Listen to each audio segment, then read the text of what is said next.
예레미야 26장부터 29장까지는 이제 선지자가 거짓 예언자로 고발을 당하는 그런 문맥에서 오늘 본문이 시작되고 있는데요. 오늘 본문은 예레미야 선지자가 성전에서 설교를 하는 겁니다. 설교. 그러니까 설교라고 할 수 있죠. 그 설교를 어디서 하느냐? 지금 말씀드린 것처럼 성전에서 합니다. 2절을 보면 여호와께서 이와 같이 말씀하시니라. 너는 여호와의 성전 뜰에 서서 유다 모든 성읍에서 여호와의 성전에 와서 예배하는 자에게 내가 내게 명령하여 이르게 한 모든 말을 전하되 한마디도 감하지 말라. 성전에서 하고 있고 또 그 메시지의 내용도 성전에 관련된 말씀이 주를 이루고 있습니다. 성전에는 어떤 사람들이 일을 하죠? 일하는 사람들은 제사장들이죠. 대제사장도 있고 제사장 뿐만 아니라 제사를 드리러 오는 사람도 있으니까 예배를 드리러 오는 사람도 있습니다. 그 사람들이 있는 곳에 예레미야 선지자가 설교를 하는데 그 설교 내용의 핵심은 3절에 있는 말씀처럼 그들이 듣고 혹시 각각 그 악한 길에서 돌아오리라. 그리하면 내가 그들의 악행으로 말미암아 그들에게 재앙을 내리려 하던 뜻을 돌이키리라. 지금 말씀의 내용이 뭐예요? 한마디로 이야기하면 회개하라는 거죠. 회개하라. 그러면 하나님이 내리려고 하던 그 재앙에서 벗어나게 만들 것이다 하는 겁니다. 그러니까 그 기본 전제가 너희들은 지금 잘못됐다. 회개해야 된다. 재앙을 내리려 하고 있다. 그것을 전제로 하고 있는 것이죠. 이곳에 있는 사람들, 또 이 말씀을 듣는 사람이 누구냐? 제사장, 또 그 안에 선지자, 모든 백성, 그 안에서 이 말을 들어야 되는데 그 말씀의 핵심은 회개하라. 그러면 재앙을 면할 수 있겠다 하는 말씀을 하는 겁니다. 그런데 전 문맥을 보면 이곳에 모인 사람들은 선지자가 하는 말이 자신들에게 해당된다고 생각하지 않습니다. 그러니까 이것은 자기들에게 할 말이 아니고 다른 사람들에게 해야 될 이야기다 이렇게 생각하겠죠. 신약 시대로 말하면 이제 예수님이 말씀하시면 이제 바리새인들이 이것은 내가 들을 말이 아니라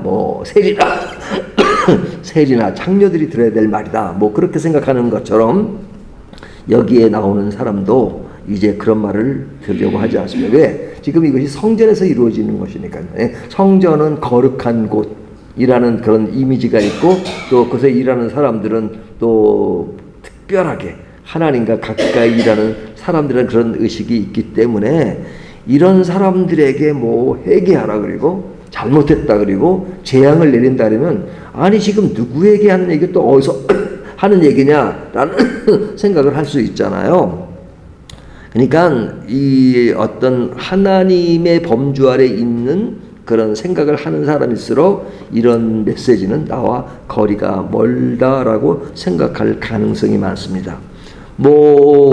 구약시대 때 이야기뿐 아니라 오늘 우리들의 이야기로 바꾸면 우리가 큐티를 하잖아요. 매일 성경을 읽을 때 이 말씀을 볼 때 이제 적용을 할 때 누구에게 적용합니까? 이전 여기 나오는 그 예레미야 선지자는 지금 굉장히 강렬하게 하나님의 말씀을 가감하지 않고 전하는 그 메시지를 전하는 그런 예레미야 선지자가 이제 나와 동일시되는 그런 차원에서 적용할 때가 많잖아요. 근데 여기에 지금 문제로 등장하는 사람은 어떤 사람이에요?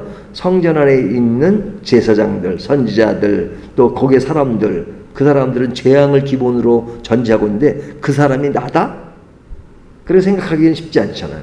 그러니까 내 모습으로 그런 그 재앙의 입장에 있는 사람으로 생각하지 않을 때가 많습니다. 감정적으로 가지 않아요. 저부터도. 하지만 성경 말씀이 주어진 것은 그런 가능성 또 그런 요소 그런 것이 우리에게 있다는 걸 전제로 하잖아요. 그렇기 때문에 말씀을 읽을 때는 참 정직하게 읽는다는 것은 뭐냐면 그런 입장도 생각을 해보는 겁니다. 그런 입장도, 그러니까 반대의 입장도 생각해보고, 그런 요소가 나에게 있지 않는가라는 것을 생각해야지만 우리가 성경을 제대로 이해할 수 있죠. 특별히 이것이 성전에서 이루어지는 일이니까, 특별히 성전이라는 것은 우리가 교회를 늘 다니고 있고 또 예수님의 이름을 부르고 있고 하나님의 이름을 부르고 찬송, 기도 늘 하기 때문에 우리는 이 상황에서 예외된 사람이다 라고 생각할 수 있지만, 오늘 본문은 성전 안에서 이루어지는 일이지만 그들에게 재앙이 있을 것이다, 회개해야 된다라는 말씀을 하는 것을 보면 상당히 도전이 되는 말씀이죠. 그 말씀은 오늘 우리들에게도 해당될 수 있다는 것이죠. 그런 의미에서 우리가 성경을 정직하게 읽는다는 것은 굉장히 중요한 이야기 같습니다. 자, 예레미야 선지자가 하는 말은 누구의 말인가? 8절을 보면요, 예레미야가 여호와께서 명령하신 말씀을 모든 백성에게 전하기를 마침에 제사장들과 선지자들과 모든 백성이 그를 붙잡고 이르되 내가 반드시 죽어야 하리라 그러죠. 자, 8절의 앞에 부분에 보면 여호와께서 명령하신 말씀을, 여호와께서 명령하신 말씀을 누가 하는 거예요? 예레미야 선지자가 하는 것이죠. 그러면 오늘날 말씀을 전할 때 그 말씀은 누가 주신 거냐? 옛날에는 선지자라는 특별히 아주 좀 특화된 그런 모습이 있지만 오늘날은 이제 목사가 말씀을 전하잖아요. 그러면 옛날 선지자는 하나님이 주신 말씀이고 오늘날 목회자가 전하는 말씀은 하나님이 주시는 말씀이 아닌가? 그건 아니잖아요. 여전히 하나님의 말씀은 똑같아요. 물론 목사가 설교를 할 때 오류를 범하고 실수를 할 수도 있고 그러죠. 하지만 근본적으로 하나님의 말씀, 성경은 하나님의 말씀인 것은 분명하죠. 그러니까 들을 때 분별할 수 있는 것은 필요하지만 그러나 기본적으로 하나님의 말씀이 전파되고 있다는 사실은 인정해야 되는 거죠. 그런 의미에서 우리가 말씀 앞에서는 늘 겸손해야 되는 것이죠. 그래서 옛날에 제가 가끔 그런 예를 들지만 그 임금이 누구에게 이제 어명을 내릴 때 앞에서 내릴 수 있지만 그런 사람을 통해서 이제 어명이요 그리고 이제 사람을 보내잖아요. 그러면 어명인 것을 전하는 사람은 직급이 낮을 수도 있단 말이죠. 네, 낮은. 그러니까 그 직급이 그 어명을 전하는 사람보다 그 받는 대상이 높다 할지라도 어명이다 그럴 때는 그 왕의 그 명령으로 알고 그 앞에 무릎을 꿇고 그 이야기를 듣잖아요. 마찬가지로 하나님의 말씀 앞에서는 어느 누구도 겸손하고 정말로 진솔하게 받아들일 수 있는 자세, 그것이 중요하죠. 그런데 이제 성전에 있는 사람들, 제사장에 이런 사람들은 특별히 그런 면에 약해요. 예? 자기도 하나님의 말씀을 안다라고 생각하기 때문에 그런 것들을 하나님이 주시는 말씀으로 듣기보다는 나도 그 정도는 아는데 라고 더 하나님의 말씀을 약화시킬 수가 있죠. 그러니까 여기에 8절을 저희가 읽었지만 8절 뒤에 보면 그들이 예레미야 선지자를 어떻게 하려고 그래요? 죽이려고 하고 있잖아요. 죽이려고. 그것이 하나님의 말씀이라고 생각하면 죽이려고 하겠어요? 하나님의 말씀으로 인정하지 않는 거잖아요. 그러니까 백성과 대장과 선지자들의 반응은 예레미야를 죽여야 한다. 그러면서 뭐라고 인식하고 있냐면 9절 어찌하여 내가 여호와의 이름을 의지하고 예언하여 이르기를 이 성전이 실로같이 되겠고 이 성이 항폐하여 주민이 없으리라 하느냐 하며 그 모든 백성이 여호와의 성전에서 예레미야를 향하여 모여드니라. 예레미야를 향하여 모여드는데 그 모여드는 그 원인은 뭐냐? 뭐 정말 말씀이 좋고 그게 아니라 예레미야를 죽이기 위해서. 그러면서 하는 말이 네가 하는 그 메시지의 내용이 뭐냐면 성전이 실로와 같이 되겠고, 실로는 예전에 이제 성소가 있었던 곳이었잖아요. 그런데 그게 망해버렸단 말이죠. 그러니까 지금 네가 성전이 망한다고 말할 수 있어? 그럴 수 없지. 하나님의 성전인데. 그러면 하나님의 성전이 망할 수는 없어 라고 말하는 사람과 하나님의 성전이 망할 수 있어 라고 말하면 어떤 것이 더 하나님의 말씀 같습니까? 교회는 없어져. 수 있어? 없어질 수 있어? 이렇게 말하고, 어떤 사람, 하나님의 교회가 어떻게 없어질 수 있어? 그러면 누가 더 하나님의 말씀 같아요? 후자 쪽이잖아요. 하나님의 교회는 이렇게 무너질 수 없어. 하지만 하나님의 교회가 하나님 자체와 하나님의 실체는 무너질 수 없지만, 그러나 실제 눈으로 보는 가시적인 현상의 교회는 뭐 문 닫는 교회가 얼마나 많습니까? 지금 문 닫는 교회 엄청 많다 그래요. 그리고 단순히 진짜 교회가 어려서 문 닫는 정도는 뭐 괜찮다고 하더라도, 그냥 교회가 진짜 타락하고 그릇되게 나가서 교회 역할을 못하는 것이 있을 수가 있느냐? 많죠, 많죠. 사람들이 볼 땐 교회라고 말하지만 하나님 볼 땐 교회라고 생각하지 않는 경우도 있을 수 있잖아요. 예전에는 하나님이 교회로 인정했는데 지금은 하나님의 교회로 인정할 수 없는 그런 모습이 있다면 교회로서의 그런 모든 그것은 상실된 것이잖아요. 근데 교회라는 것은 굉장히 좋은 이미지를 갖고 있기 때문에 교회는 무너질 수 없다. 그 다음에 교회는 여전히 어떤 상황이든 하나님의 것이다 라고 말하는 것이 더 그럴싸하게 보이지만 그렇지 않을 수 있다는 거예요. 왜? 교회 그 자체가 중요한 게 아니라 교회 안에 모인 사람들이 교회인 거잖아요. 하지만 사람들은 건물 자체를 교회로 인식하고 건물 자체를 신성하게 생각할 때가 많아요. 이 건물은 언젠가 다 넘어지고 쓰러지고 다 그럴 것이잖아요. 중요한 건 교회라는 건물이 아니라 하나님의 백성이 진솔하게 모인 것이잖아요. 근데 하나님의 백성이 아니라면 그건 교회가 아닌 거죠. 교회의 어떤 모습을 띌 수는 있지만 실제 교회가 아닐 수 있단 말이죠. 그러니까 예레미야 선지자가 예언하는 게 뭐냐면, 너희가 지금 성전에서 지금 모이고 있지만 이거 성전 아니다. 성전 아니다. 진짜로. 왜? 너희가 행하는 것을 보면 타락과 거기에 일하는 제사장이나 선지자나 이런 사람을 보면 지금 행하는 일이 너무 악하다. 그러니까 하나님이 아주 징계를 내리시라고 딱 마음 먹었다. 그러나 지금이라도 회개하면 그 징계를 면할 수 있다. 이렇게 말하는 거잖아요. 그러니까 그 사람들이 진짜 우리가 잘못되고 있구나라고 생각하고 그 말씀을 듣고 회개해야 되는데 저게 지금 뭘 한다고 우리한테 감히 그런 말을 해. 그래서 지금 그들이 생각하는 걸 그러니까 예레미야를 죽여야 하느니라 이렇게 말하는 거잖아요. 오늘 본문이에요. 예레미야를 죽여야 한다 이렇게 말하는 겁니다. 왜? 그가 성전 모독을 하고 있다는 거죠. 성전 모독은 실제로 누가 하고 있는 거예요? 실제로 이 안에 지금 그릇되게 행하는 사람이 성전 모독을 하고 있어요. 하지만 자기는 성전 일을 하고 있고 성전에 있기 때문에 성전 모독이 아니고 그런 성전이 망할 것이라고 말하는 그 사람이 성전 모독을 한다는 것이죠. 그러니까 예레미야 선지자가 그 별명이 있잖아요. 어떤 선지자로 알고 있어요? 눈물의 선지자, 눈물의 선지자. 이런 말은 참 시대적인 상황으로 볼 때 그렇게 망한다, 징계를 받을 것이다, 하나님이 버릴 것이다, 그런 것을 전하는 선지자는 진짜 괴로운 것이죠. 그런 말을 하는 걸 좋아하겠어요?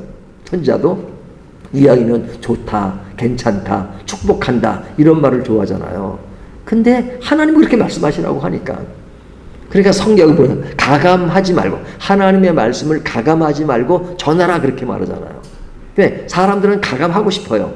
어떨 때? 사람들의 분위기에 맞게끔, 사람들에게 좋게끔 자꾸 가감하고 싶어요. 안 좋은 거는 조금 줄이고 좋은 것은 자꾸 확대시키고 그러고 싶어 하잖아요. 그런 인간의 마음이 있어요. 하지만 하나님은 괜히 것을 강조해요. 가감하지 않고 있는 그대로 전하라. 그러니까 예레미야는 알겠습니다. 그대로 전하는 겁니다. 그러니까 그 반응이 뭐냐? 너를 죽이겠다는 거죠. 그러니까 이런 반응에 대해서 예레미야 선지자는 어떤 반응을 보이느냐? 12절부터 15절까지는 그 예레미야의 반응을 보이는데요. 예레미야 선지자는 그런 그 죽음을 각오하고 있죠. 그러니까 죽이려고 하는 것에 대해서 예레미야는 이렇게 인식합니다.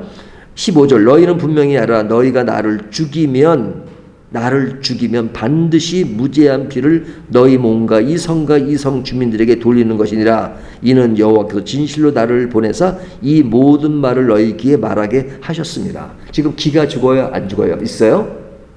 그러니까 너희가 죽으면 나 죽는다 이거죠. 나 죽는다. 하지만 너희들이 그것을 깨닫지 못하고 회개하지 않으면 너희들에게 어떤 일이 되어질 것인가 하는 것을 말하고 있죠. 그러니까 선지자는 하나님의 말씀을 전하는 것에 있어서 죽음을 두려워하지 않고 지금 전하고 있습니다.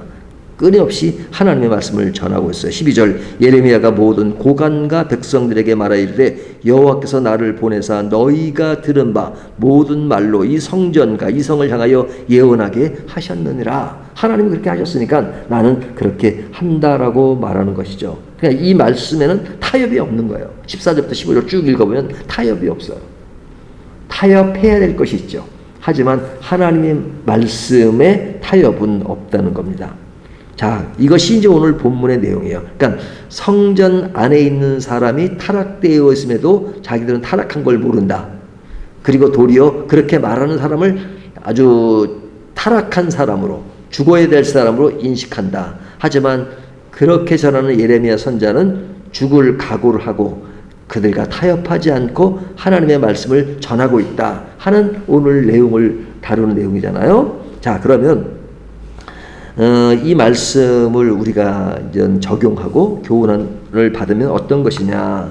성전은 하나님이 주신 것은 맞죠. 교회도 하나님이 주신 것 많습니다. 그리고 그것에 일하는 목사, 장로, 권사, 집사 모든 사람들이 하나님의 일을 하는 것 맞습니다. 성전을 맡은 사람, 교회를 맡은 사람은 충성을 다해야 되는 것 맞죠. 하지만 제가 늘 어떤 설교에서도 강조하듯이 중요한 것은 하나님 자신입니다. 하나님 자신입니다. 그러니까 성전이 그릇되게 같다는 것은 뭐냐면 성전이 하나님이 우리들에게 주셔서 그것이 하나님의 일과 사역과 이런 것이 드러나도록 해야 되는데 사람들은 성전 그 자체가 하나님이 된 게 문제예요. 그러니까 성전이 하나님이 되는 것은 사람들은 괜찮다고 생각해요. 내가 성도니까 내가 하나님이 되면 괜찮은 건가요? 그게 타락이잖아요. 내가 절대 하나님이 되면 안 됩니다. 하나님은 분명히 계세요. 나는 하나님께 순종하는 자로서 하나님의 성도가 되어야 되는 거죠. 성전이 하나님이 되면 문제가 되는 거죠. 근데 하나님이 주신 어떤 것들이 자신들이 그 안에서 일을 하고 그것에서 늘 함께 하니까 그것 자체가 하나님이 돼버려요. 그러면 그것이 우상이 되는 것과 똑같은 겁니다. 우상이라는 것은 그냥 성전 외에 다른 곳에서만 우상이 있는 것이 아니라 어떤 사람에게는 성경이 우상이 될 수도 있어요. 성경이. 예? 성경보다 하나님이 더 위가 되는데 그럴 때가 많아요. 교회가 하나님이 되면 안 되죠. 교회는 귀한 것이고 하나님의 말씀도 귀한 것이고 다 중요하지만 하나님이 우리를 위해서 주신 것이고 그 안에 하나님을 알고 그리스도를 알도록 만들어 주신 것인데 그런 그 본질적인 것들은 딱 빠져버리고 그냥 그러한 종교심 그런 것이 우선시 돼가지고 그것이 하나님보다 위에 서는 그런 것. 그러니까 이 본문에 타락한 사람들의 모습이 어떤 사람들인 거예요? 제사장, 선지자들, 성전 안에 있는 사람들이 지금 문제를 일으키니까 예레미야 선지자가 그들을 향해서 지금 하나님의 벌을 심판을 이야기하고 있는 것이잖아요. 그러니까 순수함이 가장 많이 있어야 될 것이 성전인데 불구하고 성전이 타락하면 일반적으로 순수한 것보다 더 못해지는 그런 모습이라는 것이죠. 그렇기 때문에 우리는 항상 우리가 이제 구약식으로 말하면 성전 안에 있는 것이잖아요. 그렇기 때문에 우리는 더 순수한가? 더 그 순수에 멀어지고 있지 않는가 하는 것들을 늘 점검하는 것은 예레미야 선지자가 말씀을 통해서 이야기하듯이 늘 말씀으로 되새기면서 다시 한번 점검하면서 그러면서 깨달으면서 그런 것이 굉장히 중요합니다. 제가 오늘 아침에 잠깐 어떤 유튜브를 봤는데 일반 그 강의하는 사람의 이야기가 나오더라고요. 영화배우 한 사람이. 근데 그 사람이 일반 뭐 믿는 사람은 아닌 것 같은데 이런 얘기 하더라고요. 살면서 좋은 일이 많습니까? 슬픈 일이 많습니까? 좋은 일이 많습니까? 어려운 일이 많습니까? 자기 계산으로는 50%라는 거예요. 좋은 일 50%, 나쁜 일 50%, 반반이라는 거예요. 그냥 반반이 내 인생의 50%라면 그 반반에 대해서 내가 인생을 어떻게 버리고 살아야 되느냐? 그럴 수 없지 않느냐? 그러니까 그런 안 좋고 슬픈 일에 대해서 항상 친근하게 살아가는 훈련이 필요하다. 뭐 이런 얘기를 하더라고요. 마찬가지로 우리들에게 항상 그리스도인으로서 사실은 그리스도와 반대되는 그런 성향의 모습이 나타날 수가 있죠.